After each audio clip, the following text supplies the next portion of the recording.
Thank you for downloading the Start the Week podcast from BBC Radio 4. For more information, go to bbc.co.uk/Radio 4. Hello, it's been a busy and controversial year in sport, rows in rugby and cricket in particular, but nothing compared to the hoo-ha of the Olympic year ahead. So today, we're looking at some of the underlying issues: money, fairness, drugs, misbehaviour, and some sporting history. Jenny Hampton's written a short but fascinating account of the previous two London Olympics in 1908 and 1948. We have the thoughts of Chairman Moore. That's Brian Moore, who had 64 caps for England and is now a rugby commentator and sports writer. And Julian Savulescu, the Oxford professor who specialises in ethics, is going to argue for a more tolerant attitude to drugs in sport. So plenty to get us going. But we're going to start with Mihir Bose, the journalist whose book The Spirit of the Game asks how sport lost its way. But to start with, Mihir, how sport found its way. And you open the book with two really big figures, one of them British, one of them French. Let's start with Tom Hughes. Yes, Tom Hughes was this old rugby boy who, a few years after he left the school, wrote this fictional book called Tom Brown's School Days, in which he presented his headmaster, Thomas Arnold, who is considered to be the creator of modern public schools in this country, as the inventor of sport. In fact, Thomas Arnold had no interest in sport. He banned some sports at rugby. He only liked walking. But he presented this picture, and this picture he presented, he had a great idea. The sport is not just going to make you fitter, more athletic, it's going to make you a better person, a better moral purpose person. And he had this great line where he talked about cricket and football, and he said, cricket is an institution which is as dear to British boys as habeas corpus and trial by jury is to British men. This idea that sport can uplift you and take you to a new realm. I'm tempted, Mihir, to go on to a sort of riff about whether this has been incredibly bad for Britain, in the sense for decades and decades it was fine that the Germans were better at making things, it was fine that other countries were more creative or harder working. We played cricket and therefore we were better people, or the gentlemen were at any rate. But tell us about the other figure, because if Thomas Hughes is about sport and the individual, Baron Coubertin is about sport and the nation. Absolutely. And Baron Coubertin, the Frenchman, reads Tom Brown's School Days, comes to England, falls in love with England, and takes up Thomas Arnold as the philosopher of sport. And he goes round the world arguing. There were some rival sporting systems. You mentioned the Germans. The Germans had their own gymnastic systems. The Swedes had their own. And he even went to America and said, no, Thomas Arnold is the man who can really make sport. He was actually shaped by the fact that the Germans had beaten the French in a war, and he wanted a new system to uplift the French. But his idea was that if people play sports at an international level, the nations will not fight. And he revived the modern Olympics on that basis, the old idea being the ancient Greeks, when they had the Olympic Games, did stop their wars. So this was an idea that through sport, nations communicate. And if you look at what is happening in the modern world, both Hughes' idea and Coubertin's idea is the basis of modern sport. I mean, the Olympic Games next year will illustrate that. Yes, we tend to think that we have this structure called sport, without thinking about where it came from. And you argue that these two people were very, very important. Let's talk a little bit about where sport has arrived now, though. Hugely lucrative and important economy in its own right, as if it was another country almost. Yes, and I think the politicians have played a part in this. The first politicians, ironically, Andrew, to appreciate what sport was were the dictators. We will have the torch relay next year. Everybody, if you talk to the London Olympics, will say that is when the country will get enthused. And who had the idea for the torch relay? Hitler. So that is one legacy of Hitler that we will have next year, the torch relay, 1936 Olympics. It's very interesting. 4 years before that, Los Angeles had the Games, and President Hoover didn't go to the Games, but Hitler used the Games. And the dictators used sport. But the modern politicians have got on to that. Obama, when he came on his state visit, what did he do? He played table tennis with David Cameron. In fact, some political writers even analysed their political styles on the basis of how they played table tennis. I mean, that would have been inconceivable 30 years ago. Tony Blair understood it very well. But at the same time, in doing that, they have encouraged the sporting organisations, whose model hasn't changed since the days of Coubertin, to become the Vatican of sport. They have no army like the Pope, they have no territory, but they behave as if their organisation is the only one that knows what is right. FIFA actually has a law which says you can't even take FIFA to court. And give us some sense of the amount of money that we're talking about. These are like, there's a report out this very day about the Royal Bank of Scotland and misgovernment and lack of scrutiny over its spending. But that's as nothing to some of the money that's goes whirling around in these sporting organisations. Well, the Indian Cricket Authorities have sold their rights for $1 billion for 10 years. FIFA makes millions of dollars in profits, and yet they don't describe it as profits. In their accounts, they describe it as result. It's this sort of use of language. Yes. And what happens is when England bid for the World Cup 2018, which they only got 2 votes, when they bid for it, David Cameron paid homage to FIFA President Sepp Blatter as if he was a head of state, had him in Downing Street. And that is where the politicians, I think, have encouraged these organisations not to reform as they have become more like corporate organisations. And when the Olympics officials arrive in London, we'll talk about London Olympics in a bit, but when they arrive in London, they will be treated like sort of tycoons or visiting potentates, given their own lanes where they can drive down in their limousines and fawned upon. Absolutely. They'll have the Olympic lanes, and what is more, their commercial sponsors will dictate what products can be distributed in the Olympic side. So you won't get Perrier water, because Perrier water is not a Coke product, which is a sponsor of the Olympic Games. Meanwhile, going back to where we started with Thomas Hughes and the sporting ethic and the amateur ethic and so on, we've had some really serious scandals, individual scandals in sport now. I'm thinking particularly of the cricket ball, the no ball scandal that has disfigured Pakistani cricket. Yes, and what is interesting about that is that scandal was unearthed not by the cricket authorities, but by a scam from a newspaper that no longer exists, the News of the World. And what is also fascinating, and that may be the new trend that we're seeing, it was pursued by the British police. They brought the British Crown Prosecution Service and so on, they brought a case, and these men were convicted. This is the first time in modern times that 3 cricketers have been convicted of bribery, and that is a new trend where the legislative bodies are prepared to take action where sporting bodies cannot go or do not want to go. So do you think the cult of the noble amateur, this Corinthian spirit,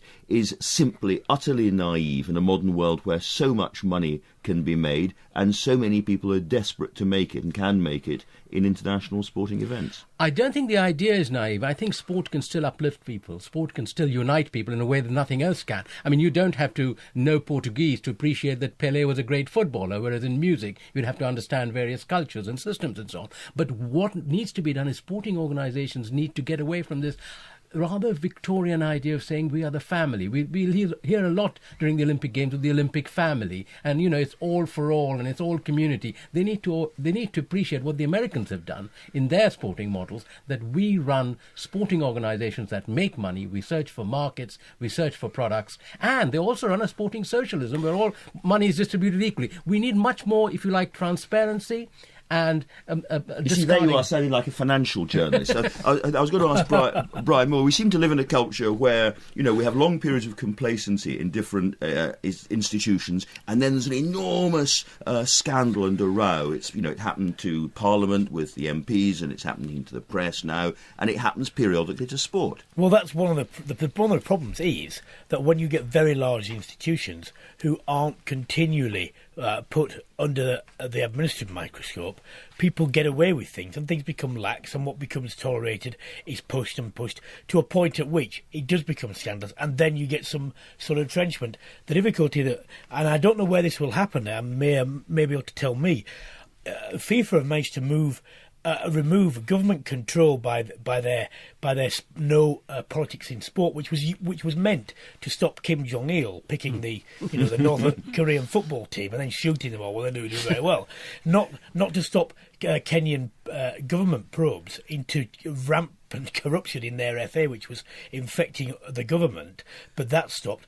The press now have been neutered to the extent to which any country that wants to bid seriously for anything a bit of a compliant press, because otherwise the football family will. So it's dreadful, that, isn't it? Well, in FIFA, I don't see where the onus, the continuous stimulus for keeping people on the straight and narrow is going to come from if government and press, neither of those institutions are available.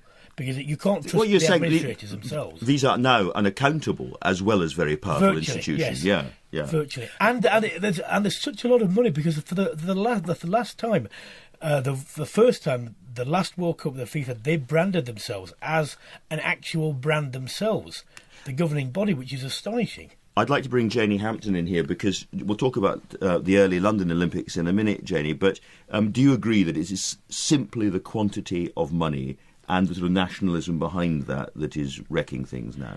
Well, certainly the amount of money is huge. The 1908 Olympics cost £15,000, which is less than $1 million in today's money.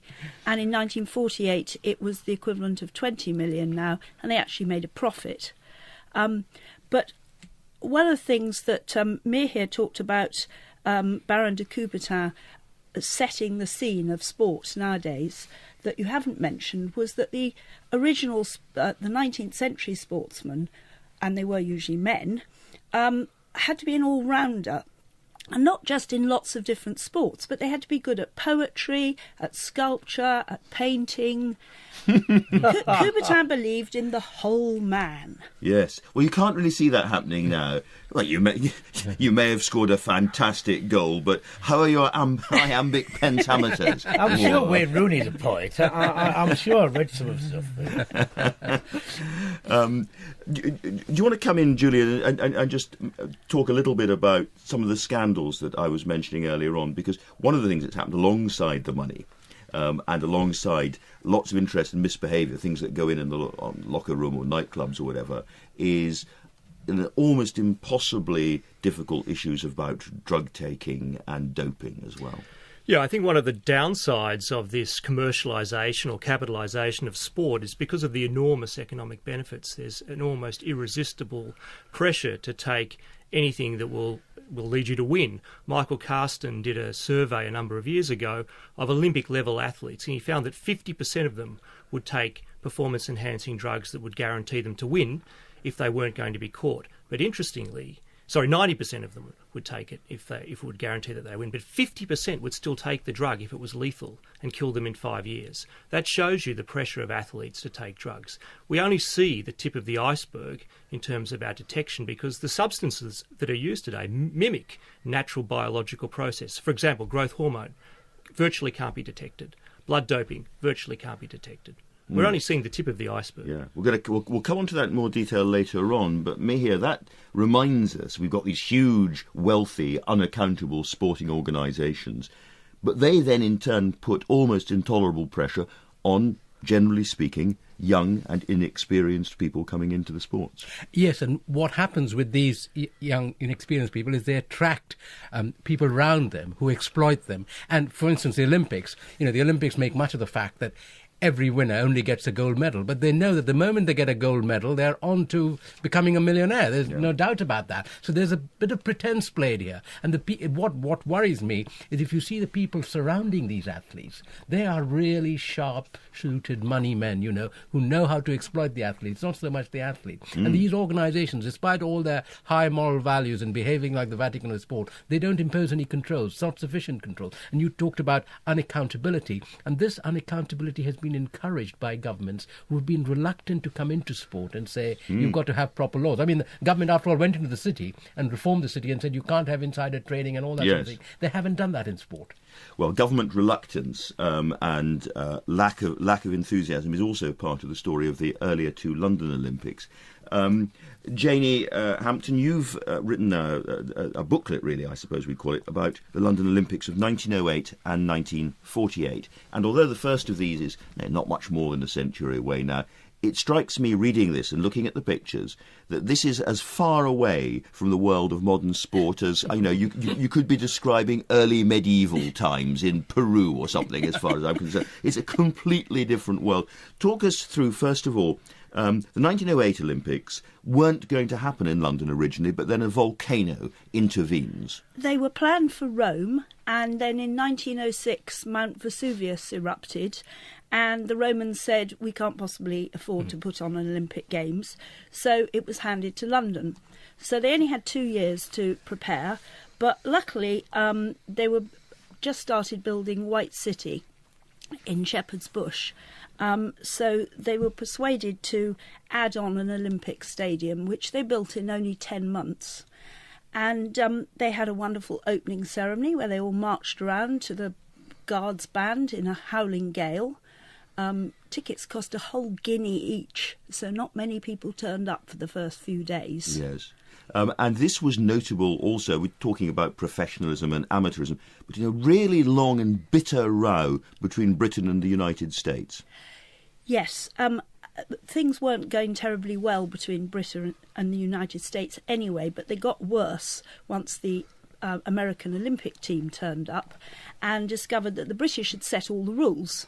And this really wasn't fair because it was quite obvious they'd set them in their favour. Yes. So, for example, the pole vaulters had to land on the bare ground, and Americans were used to landing on some nice sand. And the tug-of-war team got into trouble too. Tell us about that. It's a wonderful Well, thing. the Americans weren't really au fait with tug-of-war, and so at the first shout of heave, the American team was just pulled straight over by the Liverpudlian police team, whereupon the Americans called foul and said, "Your boots have got tips and nails." And the Liverpudlian police said, "No, they haven't, they're just standard issue police boots, but we'll do it in our bare socks if you insist." By this time, the Americans were feeling so humiliated because the entire crowd was hooting with laughter. So it ended up with the Liverpudlian police against the Metropolitan Police. Not a British team, just two police teams. Yes, yeah. and they won the medals. And they won the medals. It's also famous, the 1908 Olympics, for the marathon. And the controversy at the end of that result, Dorando Pietri, the young Italian with his beautiful moustache. Well, the marathon was on a very hot day and began in Windsor, and they ran all the way to Shepherd's Bush, drinking champagne. Because Quite right. that was the stimulant of choice. And some of them even took strychnine or calf's foot jelly was also a great stimulant. And by the time they got to White City, Pietri, who was a pastry maker, was almost unconscious, and he fell into the stadium and then was dragged over the finishing line by the officials, which of course wasn't on at all. And the American guy, Johnny Hayes, made it over the line without any help. And so he was eventually declared the winner, but he wasn't considered the real winner. The British really like the idea of a losing winner. A losing pastry maker, high on champagne, who passes out at the final stages. And they gave him a special award, didn't they? Yes, Queen Alexandra gave him a special cup. Irving Berlin wrote a song about him. And the BBC studios even have a road called Dorando Road running round it. Poor old Hayes has been forgotten. If these Olympics had gone on much longer, Britain and America would have gone to war, it seems to me, rather than what happened afterwards. But 1948 Olympics, we'll do this quite briefly, in the aftermath of the Second World War, of course, very important in Olympic history, but also the austerity Olympics. Well, they had to also organise the whole thing in only 2 years with no money. There was petrol rationing, food rationing, clothes rationing. 7 different industries had been nationalised in the previous few months. But because I think it was, in a way, thanks to the Second World War, there was a huge amount of good organisation in Britain. So overnight, all the schools in London were converted into hostels. The Ministry of Supplies just moved in with iron bedsteads and horsehair mattresses and turned classrooms into jolly bedrooms with utility cupboards. And the competitors brought their own towels and they brought their own food. Well, you give a wonderful list because all around the world people were encouraged to send food to help. And you said Denmark sent 160,000 eggs, China sent oiled bamboo shoots, dried shrimps and green tea, Hungary sent poppy seeds, paprika and 20,000 lemons, and so on. Mexico sent liver, kidneys and tripe. Yes, they apparently ate a lot of those because the government nutritionist at the time was Dr. Magnus Pike. Who some of us remember from television. And he went round filling Kilner jars with examples of Olympic food, and this was the very first nutritional study for sportsmen. Well, Brian Moore, that is a different world, isn't it? Do you think it's things we can learn fascinating. from it's just absolutely fascinating. The idea that because I'd always understood the guy who was helped over the line was exhausted. I didn't realise he was exhausted for that reason. That's I'm very, very grateful for even that. How many glasses of champagne did you have before you took the field at Twickenham? No, not before. A few after. Mihir, this is not a world we can ever go back to, sadly. These are stories of lost innocence, aren't they? They are stories of lost innocence. I mean, I think the drinks of the 1948 Olympics was Horlicks. That was the drinks of the game. And I think one of the problems is that the Olympics and FIFA and organisations like that try and pretend that the innocence hasn't been lost. And that is where I think the public credibility goes on, The public credibility rises and deepens. Because when you have Olympic lanes, when you have commercial sponsors, when you have all this money coming in, it's much better to say, no, these Olympics are different to the old Olympics. Let's move on. But they don't admit that, and they don't say that these Olympics are there to make money for a lot of people. The problem you have, though, Mihir, is at its very basic, provided the two competitors or the two finalists or whatever aren't on drugs, and it is a pure competition, that competition is the same as you would have had at the very essence of the two people against each other who runs faster, as it always has been, and that's not different. No, I wouldn't disagree with you that. But Brian, in your own sport of rugby, as you've recently seen with this shambles that was England's performance in the World Cup, money played a huge part. The players were squabbling about what they could promote themselves, and I know as a journalist, when you get to interview a player, you do it through a marketing man who insists that the marketing logo is put next to the interview. I want to talk directly about that in just a minute, but before we leave the 1948 Olympics and all of that, I want to bring in Julian. I think this illustrates one beautiful point. You sometimes hear this statement that drugs are against the spirit of sport, but in this marathon, they were taking strychnine and alcohol as an attempt to improve their performance.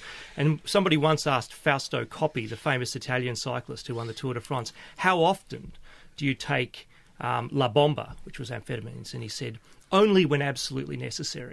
And they said, how often precisely is that? And he said, almost always. Almost always.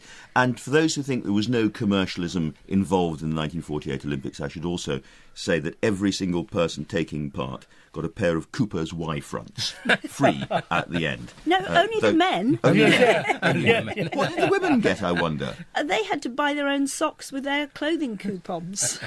Women have always been treated badly, though 1948 did see the arrival of women's sport in a big way, didn't it? Yep, Fanny Blankers-Koen won 4 gold medals. Yeah. But even so, women were still considered rather weak, and if they ran more than 400 metres, their internal organs would go all astray. Brian Moore, in your collected essays, the thoughts of Chairman Moore that you bring up, one of the themes that comes through quite a lot of the time is the problem of athletes being expected to have higher moral standards. Somehow there's still an expectation that after a game, a group of men who happen, young men who happen to be rugby players or happen to be golfers or whatever, shouldn't go off and behave as any other group of young men will behave. Well, I think it does go back to the values that have started from where Mihir was talking. However, I don't think there's anything wrong with trying to retain as much of that as you can against the onset of savage which seems to come and assail people from all sides. The one big problem I've always had is this specific one, is the assumption by the press and everyone else, and to a certain extent the athletes themselves not questioning this, is why an athlete, why a sports person would be a role model more than a person who is commensurate in the arts, in television, in the cinema, who have as much influence on young people as anyone else. Yes. That's the thing I've been particularly interested to look at, and which I think is particularly wrong. And I don't understand, I've never understood logically why people automatically assume this, and nor have I ever found any 9-year-old who's the one who was always upset at the way John Terry's been, behaving, coming along and saying, "Well, I'm very sorry, but I thought John Terry was a marvellous model for sexual celibacy or fidelity, and I'm really upset now." Yeah. So there's a certain amount of humbug anyway. I think there's total humbug in that particular case. But what about something that Mihir Bose was raising, which is money in sport? Because I suppose the obvious question is it a coincidence that the England rugby team get into such terrible trouble and all the rest of it at a time when huge amounts of money are starting to arrive in rugby? I mean, long after it happened in soccer, but it's starting to happen in rugby now. Does that money inevitably change things? I think in that particular respect, the England team, yes, it probably is slightly a coincidence. However, the problems with the RFU, which underpin a lot of this and are still going on, are not a coincidence, because they are trying to get to grips with the transition between an essentially amateur sport and a professional sport, and the tensions that are inherent in there and will continue to be so, and they still haven't got the compromise and the accommodation necessary to look after both sets of interests. So they're going to have to find one, but I don't think it's going to be particularly pretty, and I think there's a lot more difficulty to come. And in the future, the problem with money is not just actually in sport. I mean, you can see it in the city. You know, when the rewards go up for hedge funds and so on, then rules get bent. Then people start to not quite look as much as they should do, and the temptations are there for people to cheat, and if not actually cheat, to cut corners, which in the end ends up in the same sort of fashion. You get sportsmen, no matter who they might be, whether they are golfers or whether they're, but particularly in the team sports, I suppose, arriving thinking almost as much about the sponsorship deals and the money to follow as what's going to happen on the game. If they are doing that, the irony is, if they are doing that, they're almost certainly not going to do as well as they should have done, and therefore get less of what they want. Before we open this up, I just want to ask about one other theme which runs through your books too, which is kind of the level of abuse around sport, because you get a heck of a lot of it through sort of Twitter and Facebook and all that kind of stuff. Sports fans have always shouted undescribable things, certainly things that cannot be repeated on national radio, at televisions in the corners of pubs and at each other. But what seems to be happening now is it's reaching its target in a way that it never did before. Well, it's strange because it again is impossibly anonymous, in the sense that it's the same as the shout at the TV in the front room or in the pub or whatever, and yet it goes straight into the inbox of the person to which it's addressed, in the same way that a text message would be from the wife or the child, and it's strange because most people, I think, do this without thinking, and yet if they did think, it logically makes sense. They would know what they're doing, but actually it's a very difficult. It's an extension and people have to be aware of it, because on both sides, because at the end of the day, if you want people to be involved in social media, and every indication is that people do, then you've got to have a level of some level of self-restraint. Otherwise, it makes it impossible for the people on the other end of the abuse, well, including sportsmen who are actually involved in the game at the time, are going to be getting terrible messages in their inboxes. So that's a call for restraint. Mihir Bose.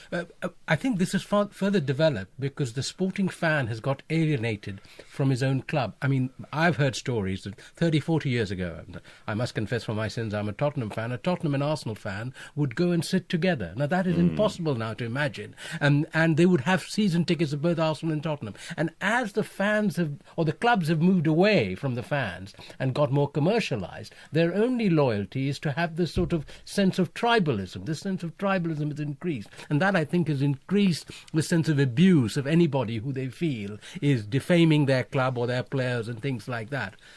Well, and also, I suppose it's impossible in a way, because you've got globalisation and nationalisation, globalisation, in terms of Manchester United, their brand, the United London Red, Cockney Reds, and then you've got them in Asia. They can't possibly, be down the pub with the stars after the game, as he wore 40, 50 years ago, when people went down and had a drink with the support. You can't do that with 1 million people. I am conscious, however, Janie, that looking back at earlier sporting ages, the 48 and so on, even though there wasn't the money involved, and even though they had their beef tea and their bovril and so on, and their free socks or their free Y-fronts and not much more, there were still lots of arguments about fair play. As long as you've had sport, you've had arguments about what is a fair playing field, what is reasonable, what is right, who sets the rules.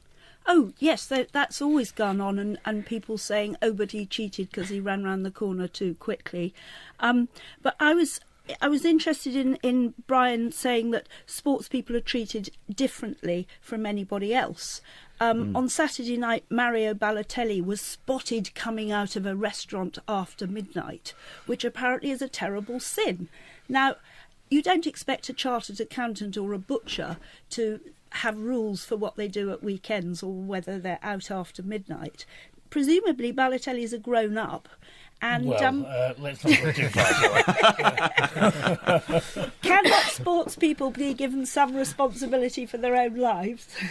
Well, I'm sure they can. The difficulty comes, I suppose, when some sports people prove that they are actually children, which is a difficult thing. But I do understand. I tell you what is interesting to me is, and this goes slightly against the argument about money being a corrupting influence. People in those days will still have cheated. Oh, yes. They would still have cheated when there wasn't the commercial pressure, which is there. So, it can't be just commercial pressure that does that. Well, let's look directly at what cheating can mean. Julian Savulescu, you have studied the ethics of everything from doping to other forms of enhancement. That sporting people have always used different forms of substances of one kind or another, whether it's simply calf's foot jelly or whether it's something more sophisticated to improve their performance. I'd just like to talk through a few of the recent controversies before we get on to the ethics of this. Swimming, for instance, had a very interesting one where a new super carbon suit, which mimics, I think, sharks' skins or something, the laser suits, were being used, including by Adlington and other top swimmers, and caused a major problem. Yeah, and a large number of world records were broken, and then they subsequently banned these suits and went back to more inferior suits, and many of those records haven't been broken.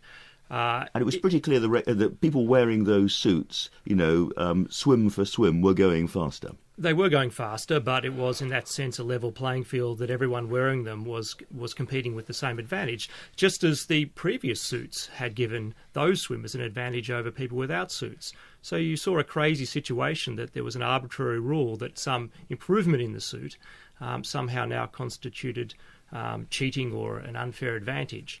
I couldn't really see the rationale in that, and all it's done is made it very difficult to compare current swimmers against those who were swimming with those suits.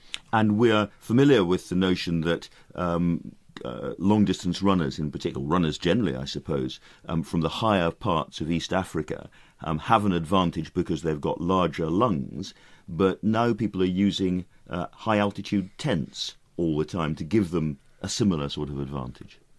It's certainly correct that you can mimic altitude training by using what are called hypoxic air tents, which just reduce the concentration of oxygen.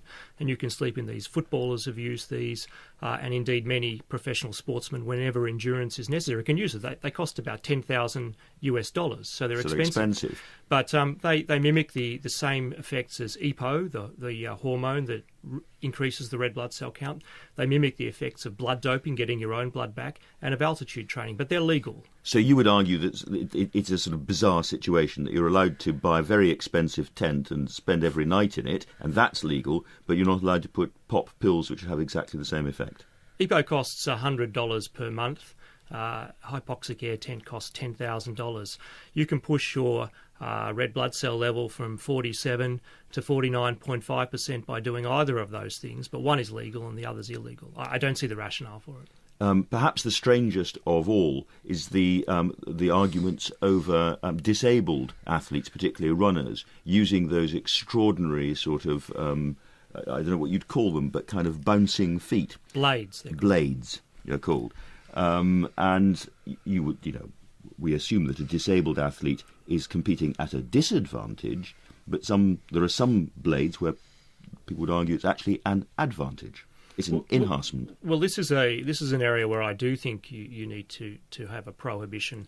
At the moment, those blades are not giving significant superior advantage, but it's only a matter of time before those sorts of technologies are superior to the natural human anatomy. And in order to compete in the Olympics, you'll have to have bilateral amputations and wear the blades. Now, I don't think that's... maybe that is what we want. Well, given what you were saying earlier on about what athletes will do to win, rule nothing out, but... Well, once a disabled athlete with blades starts to win the 100 metres, there will be irresistible pressure to try to compete and to win. I think that at this point we just have to make a decision. But it's important to remember these rules are arbitrary. Whether we allow blades or we don't, whether we allow EPO, whether we don't, is up to us. What's ruining sport, I think, today is cheating. And many of the rules are unenforceable. And we would be much better off adopting a rational, moderate approach to doping and focusing on drugs which are very unsafe, or against the particular spirit of a sport, or like blades, which substantially turn over performance to technology. But there are many things that we could allow, such as moderate levels of blood doping, growth hormone, steroids, and test athletes for health instead of for drugs.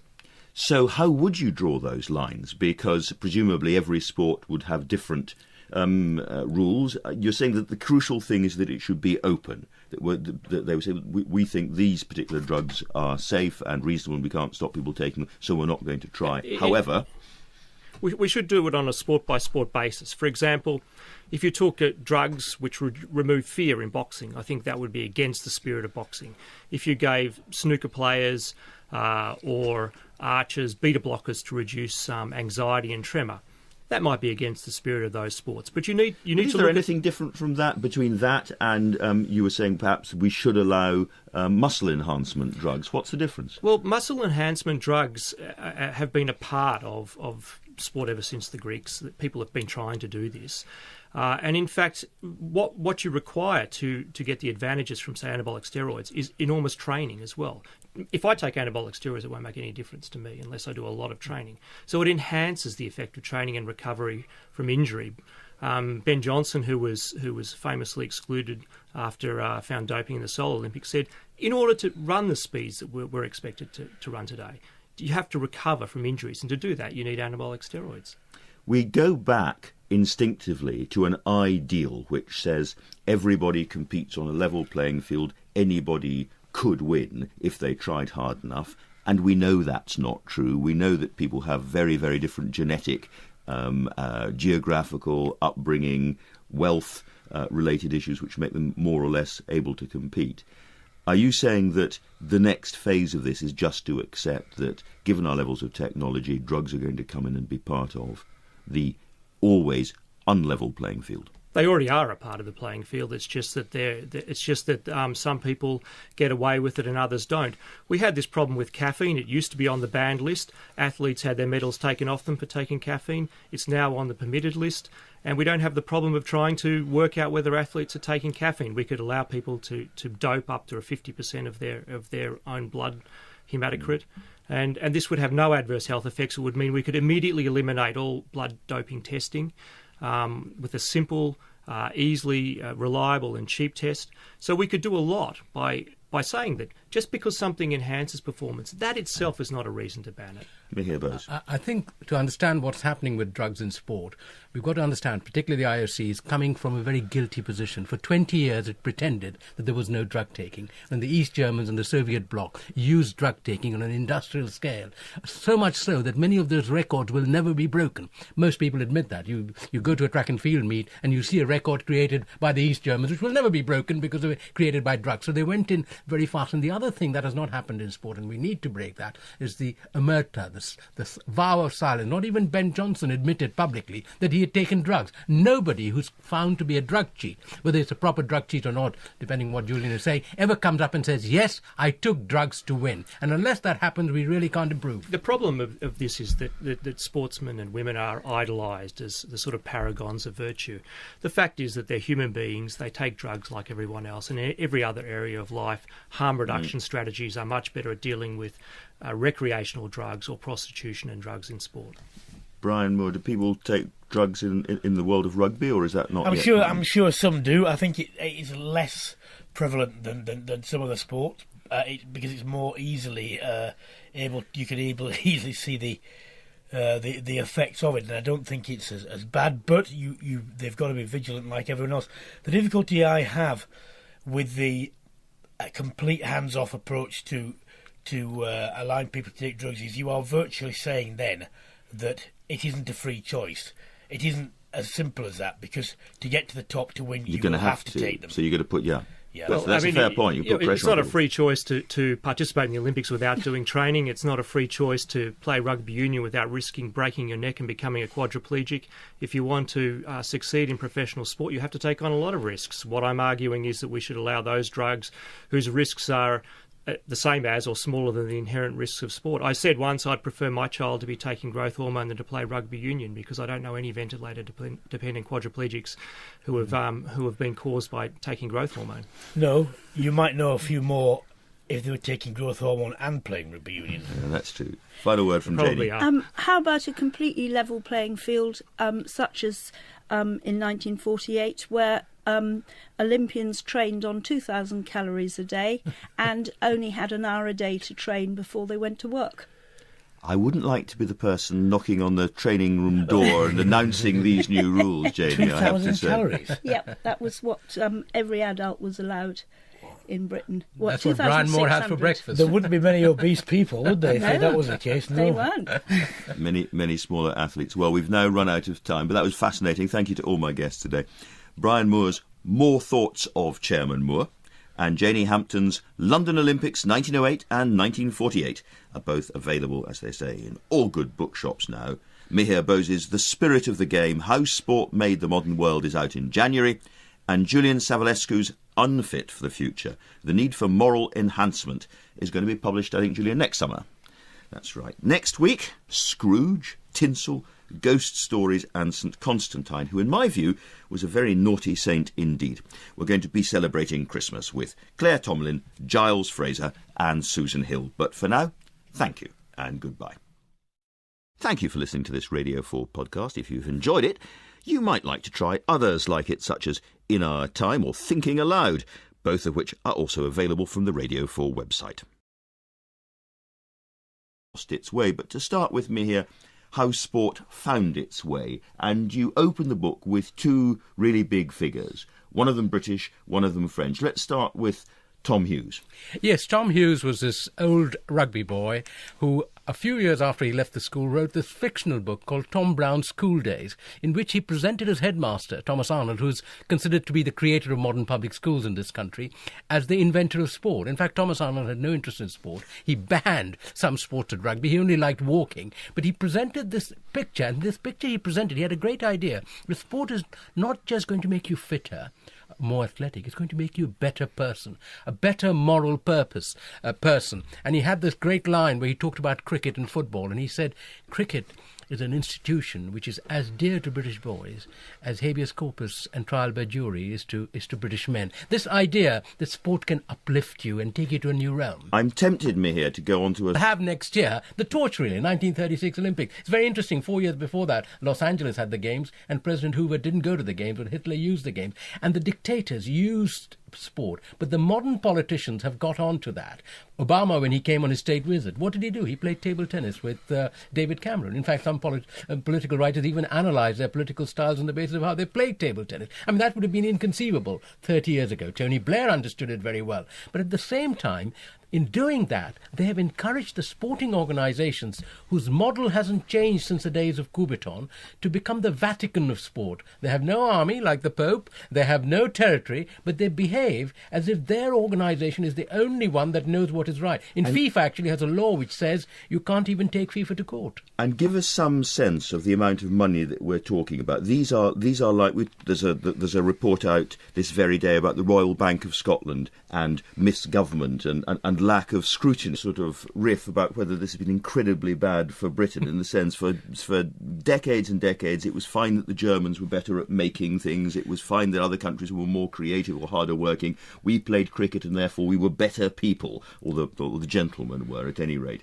But tell us about the other figure, because if Thomas Hughes is about sport and the individual, Baron Coubertin is about sport and the nation. Absolutely. And Baron Coubertin, the Frenchman, reads Tom Brown's School Days, comes to England, falls in love with England, and takes up Thomas Arnold as the philosopher of sport. And he goes round the world arguing. There were some rival sporting systems. You mentioned the Germans. The Germans had their own gymnastic systems. The Swedes had their own. And he even went to America and said, no, Thomas Arnold is the man who can really make sport. He was actually shaped by the fact that the Germans had beaten the French in a war, and he wanted a new system to uplift the French. But his idea was that if people play sports at an international level, then... Thank you for downloading the Start the Week podcast from BBC Radio 4. For more information, go to bbc.co.uk/Radio 4.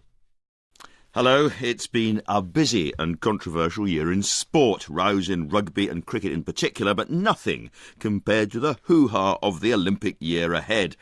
So today we're looking at some of the underlying issues: money, fairness, drugs, misbehaviour, and some sporting history. Jenny Hampton's written a short but fascinating account of the previous two London Olympics in 1908 and 1948. We have the thoughts of Chairman Moore. That's Brian Moore, who had 64 caps for England and is now a rugby commentator and sports writer.